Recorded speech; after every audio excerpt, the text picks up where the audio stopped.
আসসালামু আলাইকুম রহমতুল্লাহ। কেমন আছেন সবাই? আশা করি ভালো আছেন। আমরা এখন আছি মূলত একটা সরিষা ক্ষেতে। আমরা অনেকে শুনে থাকেছি যে রিলেট চাষ, ধানের সাথে সরিষা চাষ, আবার অনেকে শুনিনি। আপনারা যদি আরেকভাবে বোঝেন যে বিনা চাষে সরিষা চাষ, এই যে বড় আমন মৌসুমে ধান কাটার আগ মুহূর্তে বিনা চাষে সরিষার বীজটা বুনে দিয়ে থাকে, তারপরে ধান কাটা হয়ে যায়, তখন চারাগুলো বেরিয়ে যায়। আস্তে আস্তে চারাগুলো বড় হয়। পরবর্তী ধান লাগানোর আগ পর্যন্ত এই মধ্যবর্তী সময়ে খুব সুন্দরভাবে একটা সরিষার আবাদ নেওয়া যায়।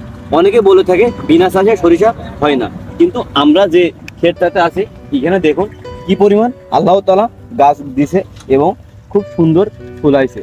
আশা করা যায় এই কৃষক এখান থেকে খুব ভালো পরিমাণ সরিষার ফলন পাবেন।